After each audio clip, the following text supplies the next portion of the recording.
Hello students, my self Arun Patel और हम आशा करते हैं कि आप सभी स्वस्थ होंगे और घर में पढ़ाई लिखाई कर रहे होंगे। प्रीवियस लेक्चर में हम लोगों ने लेंस को ख़त्म कर लिया था।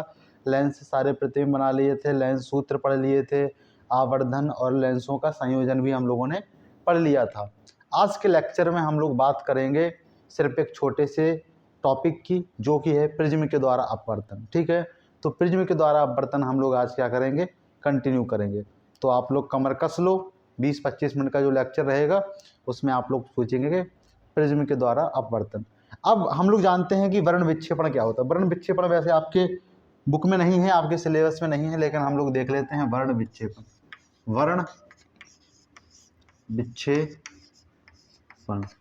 वर्ण का मतलब ही होता है कलर, और कलर विक्षेपण, विक्षेपण मतलब कलर का बटना। कलर का बटने का मतलब क्या है, हम लोग जानते हैं कि जब भी कोई श्वेत प्रकाश की किरण होती है उसके अंदर 7 रंग का प्रकाश क्या होता है, मौजूद होता है। तो जब किसी प्रिज्म के द्वारा किसी श्वेत रंग के प्रकाश का अपवर्तन होता है, तो ऐसे हमारी कोई प्रकाश की किरण गई, ये क्या है, अविलंब है। अब जब ये अविलंब है तो जब कोई प्रकाश किरण विरल से सघन में जाती है, जाहिर सी बात है ये प्रिज्म किसका बना है, कांच का बना है। तो जब कोई प्रकाश की किरण विरल से सघन में जाएगी तो अविलंब की ओर झुक जाएगी, और एक इस सतह के ऊपर अविलंब खींचेंगे, जब कोई प्रकाश की किरण क्या जाएगी, सघन से विरल में जाएगी तो अविलंब से दूर हटेगी। ये अविलंब है तो इससे क्या हट जाएगी, ये प्रकाश की किरण दूर हट जाएगी। लेकिन जब ये प्रकाश प्रिज्म से निर्गत हो रहा होगा तो ये 7 अलग अलग रंगों में क्या हो जाता है, बढ़ जाता है। 1 2 3 4 5 6 7, हाँ, तो 7 रंगों में। और जो कि 7 रंग अलग अलग प्रकार के होते हैं, जिन्हें हम बोलते हैं violet, indigo, blue, green, yellow, orange और रेड। तो ये 7 रंग के प्रकाश में ये क्या हो जाता है, पड़ जाता है। इस जो घटना है, इस घटना को हम लोग बोलते हैं वर्ण विक्षेपण, क्योंकि श्वेत रंग का जो प्रकाश है वो 7 अलग अलग रंगों में बट गया है। तो ये बहुत बड़ी बात नहीं है, ठीक है। अब एक चीज हम लोग जानते हैं कि जो लाल रंग का प्रकाश होता है उसकी आवृत्ति, क्या आवृत्ति सबसे ज़्यादा होती है। उससे कम ऑरेंज की, उससे कम येलो की, उससे कम ग्रीन की, उससे कम ब्लू की, उससे कम ब्लू के बाद इंडिगो की, इंडिगो के बाद सबसे कम होती है वायलेट की। जिसकी आवृत्ति सबसे ज़्यादा होती है वो प्रकाश फैलता कम है। जिसकी आवृत्ति सबसे कम यानी सबसे ज़्यादा, यानी उसकी तरंग दैर्घ्य सबसे कम। आवृत्ति क्या होती है, आवृत्ति जो है इनवर्सली प्रोपोर्शनल होती है, यानी म्यू को अगर हम लोग आवृत्ति माने तो म्यू इज डायरेक्टली प्रोपोर्शनल क्या होता है, सी अपॉन लैम्डा होता है। इस हिसाब से देखोगे इस संबंध से, तो जो हमारा आवृत्ति है वो क्या है, इनवर्सली प्रोपोर्शनल, यानी व्युत्क्रमण पाती है किसके, तरंग दैर्घ्य के। तो जिसकी आवृत्ति सबसे ज़्यादा उसकी तरंग दैर्घ्य सबसे कम। तो लाल रंग के प्रकाश की आवृत्ति क्या होती है, सबसे ज़्यादा होती है, अर्थात इसकी तरंग दैर्घ्य क्या होती है, सबसे कम होती है। जिसकी तरंग दैर्घ्य सबसे कम वो प्रकाश क्या होगा, फैलेगा कम। यानी लाल प्रकाश हमारी जो इंजन होते हैं, ट्रेन के इंजन होते हैं, गाड़ियों वाड़ियों में भी बहुत जगह यूज करते हैं लाल प्रकाश को। क्यों, क्योंकि लाल प्रकाश हमको दूर से नजर आ जाता है, क्योंकि वो फैलता नहीं है, तो वो स्पष्ट उसकी इंटेंसिटी रहती है। जब कभी कोहरा पड़ जाए, धुआं हुआ हो, तब भी लाल प्रकाश जब फैलेगा नहीं किसी भी चीज़ों से तो वो हमें स्पष्ट दिखाई दे जाएगा, ठीक है। और दिमाग में जब कोई भी प्रकाश पूरा का पूरा तुम्हारी आंख तक पहुंचेगा तो तुम्हें क्या होगा, वो तीक्ष्ण तरीके से दिखाई देगा। अर्थात अगर कोई दारू पिया है, शराब पिया है, नशे में है, नींद में है, तब भी अगर उसके ऊपर लाल रंग का प्रकाश पड़ेगा तो वो क्या हो जाएगा, उसकी आंख खुल जाएगी कि यार देखो लाल प्रकाश जल रहा है। इसीलिए हम लोग देखते हैं कि लाल साइन को खतरों के लिए भी यूज किया जाता है। कहीं खतरा होगा, लाल रंग की लाइट जलेगी, तुम जल्दी से सचेत हो जाओगे, तुम्हें वो जल्दी से दिख जाएगा, ठीक है। तो लाल रंग की आवृत्ति सबसे ज़्यादा होते हैं, इसीलिए ये प्रकाश फैलता कम है और दूर तक जाता है। और वायलेट कलर की आवृत्ति क्या होती है, सबसे कम होती है, इसीलिए वो क्या हो जाता है, सबसे जल्दी फैल जाता है। और फिर वायलेट की जो है तरंग दैर्घ्य क्या होगी, सबसे ज़्यादा होगी। क्यों, क्योंकि इसकी आवृत्ति सबसे कम है। तो ये बात समझ में आई कि जो हमारा प्रकाश है, श्वेत रंग का प्रकाश है, वो 7 अलग अलग कलरों के तरंग दैर्घ्यों से मिलकर बना होता है। और वो कितनी 7 होती हैं, 7 अलग अलग में बट जाती हैं, हम लोग स्पष्ट रूप से देख पाते हैं। इस घटना को बोलते हैं वर्ण विक्षेपण। अब सीधे जाते हैं प्रिज्म के अपवर्तन के ऊपर। कोई ये प्रिज्म है, कोई क्या है, ये कोई प्रिज्म है। प्रिज्म की अगर किसी को परिभाषा लिखनी है तो क्या हो जाएगा, प्रिज्म कांच का एक ठोस ऐसा ऐसा यंत्र है, वस्तु है, या कोई क्या है प्रकाशिक युक्ति है जो कि दो समतल पृष्ठों से क्या होती है, घिरी होती है। अब दो समतल पृष्ठ यानी एक ए वाला एक ए वाला, नीचे वाले को काउंट क्यों नहीं करेंगे, क्योंकि नीचे वाला का योगदान कुछ नहीं है, ये किसी भी प्रकार का होता है, समतल हो, इस प्रकार ऐसे डिजाइन बनी हो नीचे से, तब भी इससे कोई दिक्कत नहीं है, ये क्या होगा प्रिज्म होगा, क्योंकि हमें सिर्फ दो ही समतल पृष्ठ चाहिए। ठीक है ना, क्लियर है बात। अब देखो प्रिज्म बनता कैसे है, ऐसे समझो, एक मान लो ये क्या है, इस प्रकार से रहेगा प्रिज्म, ये भी यहाँ से भी ठोस रहेगा, नीचे से भी ठोस रहेगा, इधर से भी, इस प्रकार ये क्या है, एक प्रिज्म है, और ऐसे ही रहेगा, ऐसे ही लंबा इधर क्या रहेगा, रहेगा। क्लियर है बात। तो इसे क्या बोलोगे तुम, प्रिज्म बोलोगे। अब कोई प्रकाश की किरण ऐसे जा रही है, और ये क्या है, ये क्या है, अभिलंब है। जब कोई प्रकाश की किरण विरल से सघन में जाती है तो अभिलंब की ओर झुक जाएगी, मतलब ऐसे झुक जाएगी। ठीक है ना बात। इसको थोड़ा और अच्छे से बनाते हैं, क्योंकि हम लोगों को जरूरत पड़ने वाली है विचलन कोण की।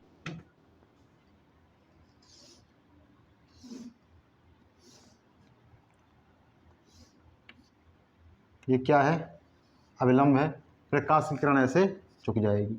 ए भी क्या है, एक अभिलंब है, और प्रकाश की किरण इससे दूर हट जाएगी। ठीक है, ठीक है। जो प्रिज्म का ये वाला कोण है, यानी अगर ये त्रिभुज ए वी सी इसको ले लें, तो ये वाला जो कोण है इसे हम लोग बोलते हैं एंगल ए। क्या बोलते हैं, एंगल ए, जिसे नाम दिया गया है प्रिज्म कोण के नाम से। किसके नाम से, प्रिज्म कोण के नाम से। चलो ठीक है, इस प्रकाश की किरण का भी नामकरण कर देते हैं फी, इस बिंदु को मान लेते हैं क्यू, इसको मान लेते हैं आर, और यहाँ इस तरफ एस। ठीक है। अब यहाँ पे विचलन कितना हुआ है, तो विचलन कोण को अगर देखना होगा तो ये जो प्रकाश की किरण है इसको अगर हम लोग ऐसे आगे बढ़ा दें और इस प्रकाश की किरण को क्या कर दें, पीछे मोड़ लें, तो ये प्रकाश की किरण पहले सीधे ऐसे जा रही थी, इधर से निकलती, लेकिन ये प्रकाश की किरण पहले ऐसे मुड़ी और पहले उसके बाद दूसरे पृष्ठ से ऐसे मुड़ गई। अर्थात क्या हुआ कि इसमें जो टोटल विचलन हुआ है वो ये वाला है, ये वाला कोण। तो इस कोण को हम लोग किससे नापते हैं, इसको बोलते हैं डेल्टा। क्या बोलते हैं, डेल्टा। ये क्या है, विचलन कोण है।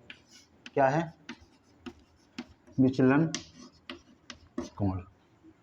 क्लियर है बात। अब एक चीज ध्यान देना, ये प्रकाश की किरण आपतित किरण है, तो इस जो ए वाला एंगल है ये हो जाएगा एंगल आई। क्या हो जाएगा, एंगल आई। और ये अभिलंब है, ये क्या है, अभिलंब, तो इसे बोलोगे R1 और इसको बोल दिए R2। वैसे इसको I2 बोलना चाहिए, लेकिन इसे R2 इसलिए बोल रहे हैं क्योंकि हम लोग जो फॉर्मूला ड्राइव करेंगे वहाँ पे थोड़ी शब्दावली क्या रहेगी, यूनिक रहेगी, जल्दी से क्लियर हो जाएगी। सिर्फ एक बात ही तो नोटिस करनी है कि ये जो चित्र बना रहे हो, डायग्राम बना रहे हो, यहाँ पे R1 क्या है, पहली वाली सतह के लिए क्या है, अपवर्तन कोण है, और ये R2 क्या है, दूसरी वाली सतह के लिए क्या है, आपतन कोण है। सीधी सी बात है। और ये वाला जो कोण है अभिलंब और इसके सतह के बीच वाला, ये वाला, इसको हम लोग बोलेंगे ई। क्या बोलेंगे, ये पॉइंट R, इसको इधर लिख लो R। ये क्या है कोण, ये वाला है ई। कितना है, ई। ठीक है। अब यहाँ पे हम लोग थोड़ा शब्दावली देख लेते हैं। पहली सतह के लिए, पहली सतह के लिए आपतन कोण,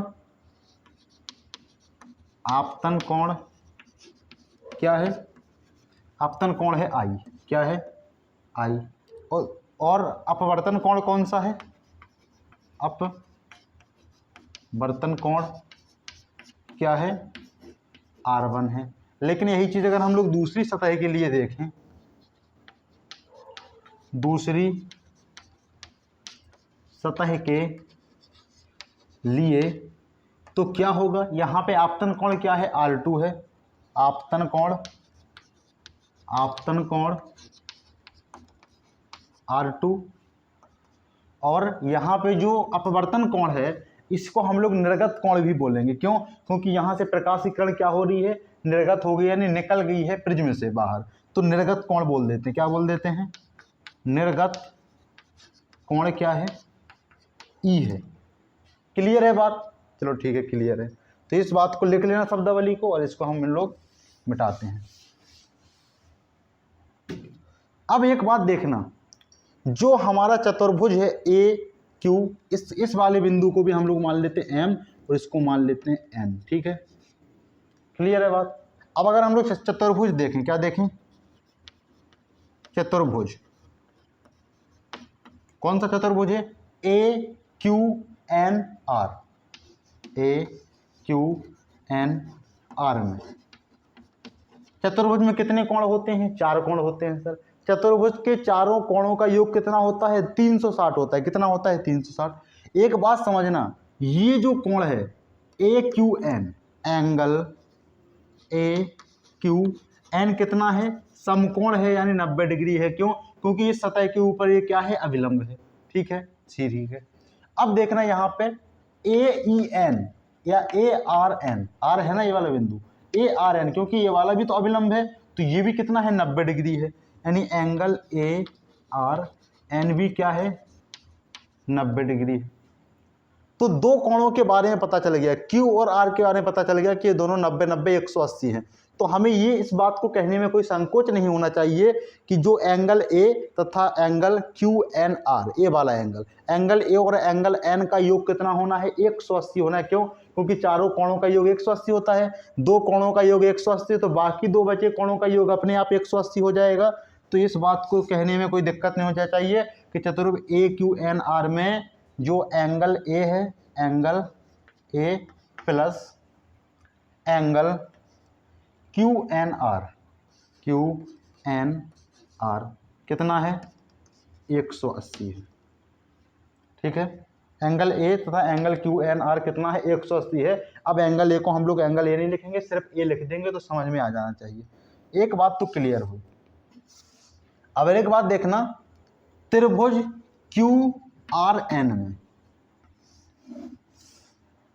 त्रिभुज क्यू एन आर में एक बात अगर हम लोग लिख दें कि R1, हाँ सही है, त्रिभुज क्यू एन आर,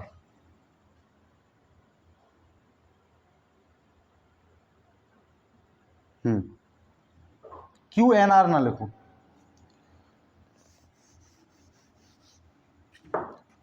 हाँ यही लिखो, त्रिभुज क्यू एन आर में क्या लिखोगे? त्रिभुज के तीनों कोणों का योग कितना होता है? 180।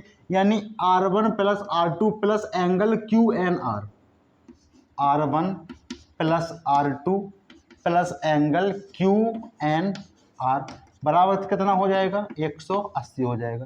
किसी को कोई दिक्कत? क्योंकि त्रिभुज क्यू एन आर में R1 प्लस R2, एक कोण क्या है? R1, दूसरा कोण R2, तीसरा कोण क्या है? क्यू एन आर, तीनों का योग कितना हो जाएगा? 180 हो जाएगा। इस वाले चीज को समीकरण फर्स्ट मान लो और इसको समीकरण नंबर सेकंड मान लो। और समीकरण फर्स्ट और सेकंड में समीकरण ऐसे लिख दो, समीकरण फर्स्ट से सेकंड को घटाने पर देखो क्या हो जाएगा। फर्स्ट क्या है? Angle A plus angle Q N R बराबर 180 है। क्या है? 180। दूसरा क्या है समीकरण?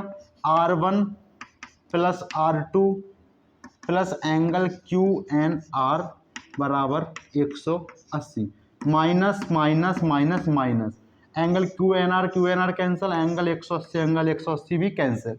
अब क्या आ जाएगा? एंगल ए माइनस R1 और माइनस R2 बराबर 0। माइनस माइनस वाले को इधर भेज दो तो क्या आ जाना है? R1 प्लस R2 बराबर ए आ जाना है।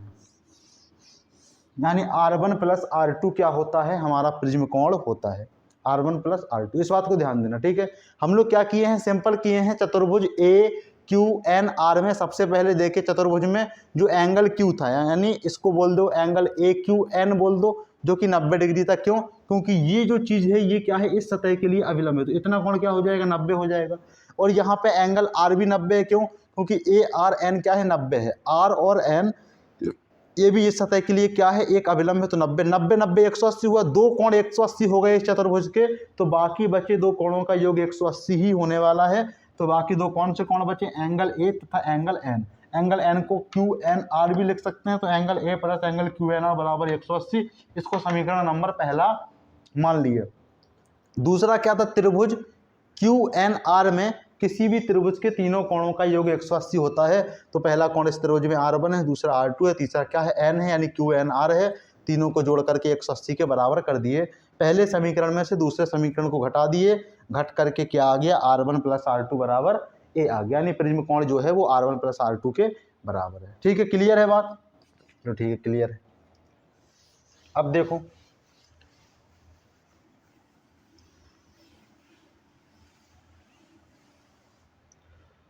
हमने कहा था किसी भी त्रिभुज में वह कोण, अगर कोई भी त्रिभुज ऐसा है, कोई भी त्रिभुज ऐसा है, अगर इसकी इस बहिर कोण की बात कर रहे हैं तो बाकी जो दो बचे कोण हैं वो क्या हो जाते हैं, बराबर। कहाँ कहे थे, जब हम लोग दर्पण सूत्र का क्या कर रहे थे, निगमन कर रहे थे, ठीक है ना। और जब हम लोग किसका पढ़ रहे थे, जब हम लोग किसी गोलीय सतह के द्वारा अपवर्तन पढ़ रहे थे, तो किसी को इसमें दिक्कत नहीं होनी चाहिए। तो अब देखना इस त्रिभुज में, त्रिभुज QMR में इसका दिव्य दर्शन देखना, त्रिभुज QMR क्या है, त्रिभुज QMR इस तरह बना है त्रिभुज QMR। ये है Q, A है, A है Q, A है M और A है R, ठीक है। ये कोण क्या है, ये कोण क्या है, डेल्टा है। तो डेल्टा बराबर क्या हो जाना चाहिए, डेल्टा बराबर हो जाना चाहिए एंगल Q + एंगल R। किसी को ये दिक्कत है, किसी को इसमें दिक्कत नहीं होनी चाहिए। लेकिन यहां से अगर हम लोग देखें कि जो एंगल Q है, जो एंगल Q है, यानी एंगल इस वाले त्रिभुज के लिए, तो एंगल Q क्या हुआ, MQR, ये वाला कोण हुआ MQR। ये पूरा तो हो नहीं जाएगा 90 डिग्री, MQR, ठीक है ना। अब ये जो त्रिभुज है, ए वाला एंगल है MQR, ये क्या है, ये टोटल अगर तुम देखोगे इतना, तो इस प्रकार से बन रहा है। ये वाला कोण क्या है, I है। देखो इस चीज को एकदम ध्यान से देखो, ए वाला कोण क्या है, I है। तो ये भी क्या होगा, I होगा। लेकिन तुम्हें ये पूरा I नहीं दिया गया है, इसका कुछ हिस्सा दिया गया है कि ये कितना है, R1 है। तो ये वाला हिस्सा अगर तुम्हें निकालना है तो तुम I में से क्या कर दोगे, माइनस कर दोगे R1, ठीक है ना। सेम इसी प्रकार यहाँ पे ये वाला अगर तुम्हें निकालना है तो E में से माइनस कर दोगे, R2 कर दोगे, ठीक है ना। जब कभी भी ऐसे तुम तिर्यक कहीं पे भी गुणा खींच दो, इसमें तुम्हें जो ये वाला कोण रहता है वही ये वाला रहता है, जो ये वाला रहेगा वही ये वाला रहेगा। अब यहाँ पे देखो E वाले के बराबर होना चाहिए ये टोटल, लेकिन इसके बीच में से R2 है, तो इतना क्या करोगे, E में से R2 घटा दोगे तो इतना बाकी तुम्हें मिल जाना है। चलो ठीक है।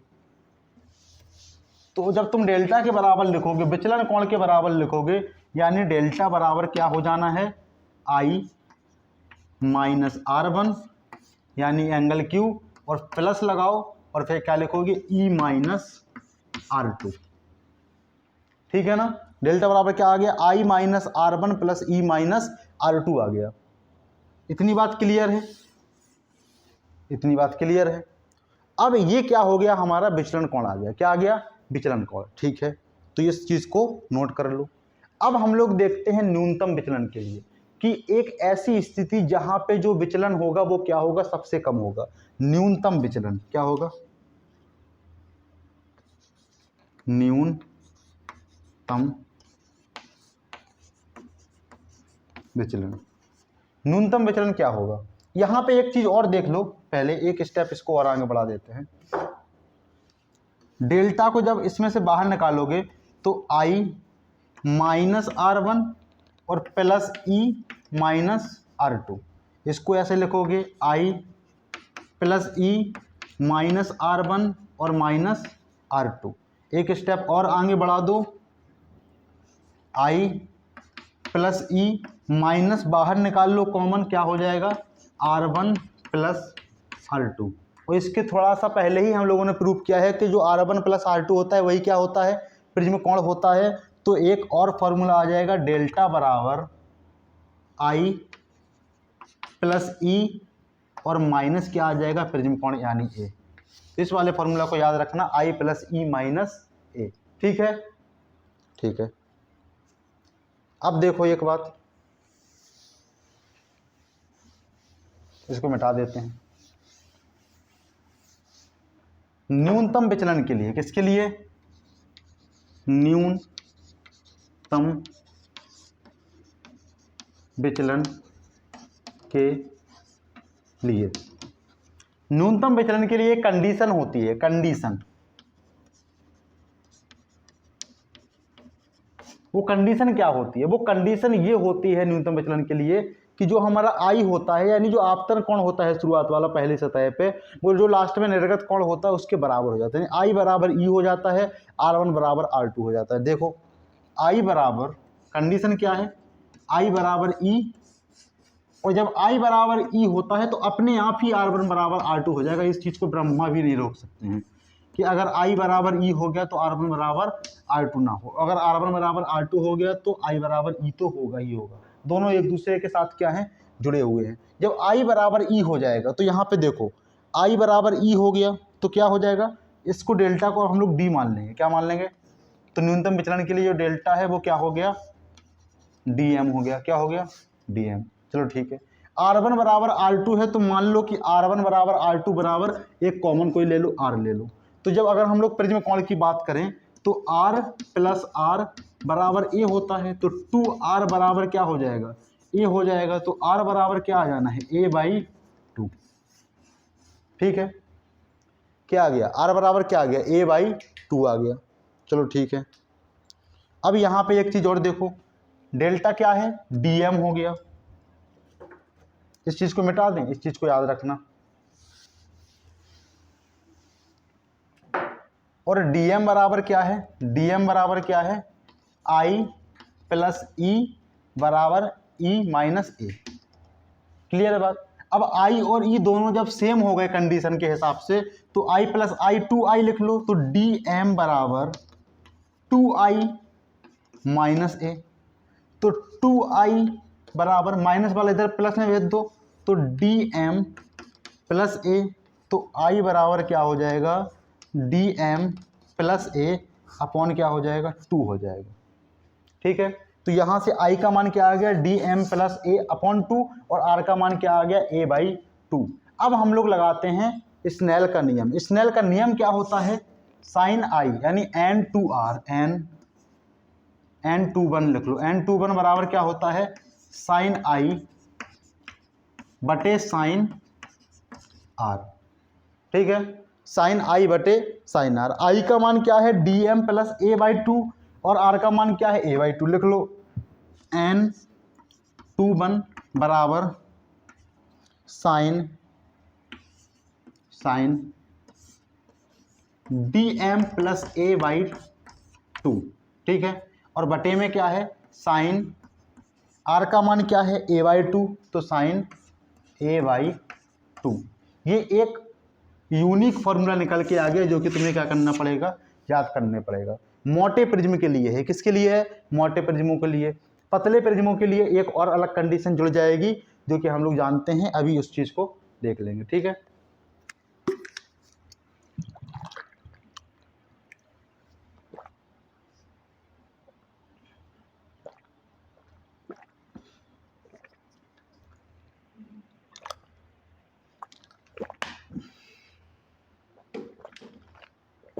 देखो इस वाले फॉर्मूला को हम लोगों को क्या कर लेना है, लिख लेना है।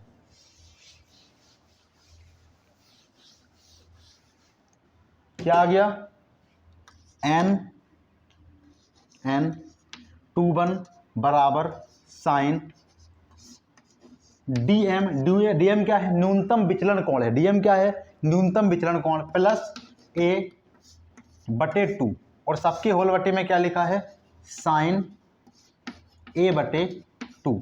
इस फॉर्मूला को क्या कर रखना है, याद रखना। ठीक है, अब कहोगे कि सर ये समझ में नहीं आया। अगर किसी को समझ में नहीं आया, या तो फिर वो क्या कर रहा था, स्पीड में वीडियो देख रहा था। कभी भी डेरिवेशन को सॉल्व करते समय वीडियो को स्पीड में देखना ही नहीं है, और जहां समझ में नहीं आया उसको दोबारा से रिपीट में देखो, तब जाकर के तुम्हारे क्या होंगे, कॉन्सेप्ट फंडामेंटल क्लियर होंगे। ठीक है ना, तो उसको देखना ही पड़ेगा। अब देखो, जब ये तो मोटे प्रिज्म के लिए होगा, जब कोई पतला प्रिज्म होगा क्या हो जाएगा, पतले प्रिज्म। ध्यान से देखना, पतले प्रिज्म के लिए, पतले प्रिज्म के लिए पतले प्रिज्म के लिए क्या होगा, जो प्रिज्म कोण होगा वो छोटा होगा। जब प्रिज्म कोण छोटा होगा तो जो हमारे किसी भी त्रिकोणमितीय अनुपात को लिखो, चाहे tan को लिखो, हम लोग अभी आगे देखे थे जब हमारे कोण क्या थे, छोटे थे, तो हम लोगों ने tan थीटा को सीधा थीटा मान लिया था, tan 2 थीटा को सीधा 2 थीटा मान लिया था। तो यहाँ पे क्या करोगे, साइन dm प्लस a/2 को क्या लिख लोगे, साइन dm प्लस a/2 को क्या लिख लोगे, सीधा कोण, इसका कोण कितना है, dm प्लस a/2, ठीक है। और साइन a/2 को कितना लिख लोगे, साइन a/2 को लिख लोगे a/2, क्योंकि इसका कोण क्या है, a/2 है। और इसको फॉर्मूला में जहां के तहां लिख दोगे, क्या लिख दोगे, n21 बराबर dm प्लस a/2, ये ऊपर था, और बटे में क्या लिखा है, साइन a/2 की जगह पे लिखोगे a/2, क्या लिखोगे, a/2, ठीक है। अब इसको सॉल्व करते हैं।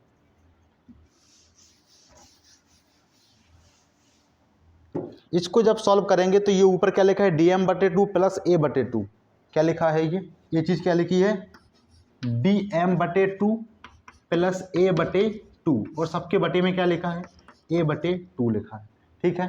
तो आगे देखो, n21 बराबर dm/2 के नीचे जब बटे में a/2 लिखेगा और इसके बटे में भी a/2 लिखेगा, तो a/2 कैंसिल, तो क्या हो जाएगा, 1 ही आ जाना है। लेकिन जब dm/2 के बटे में a/2 लिखेगा तो जब वो फिर गुणा होके आएगा तो 2/a आ जाएगा। तो यहाँ पे क्या आ जाना है, dm/2 इंटू 2/a, ये क्या हो जाएगा, कैंसिल हो जाएगा। तो क्या आ गया, n21 बराबर आ गया dm/a प्लस 1।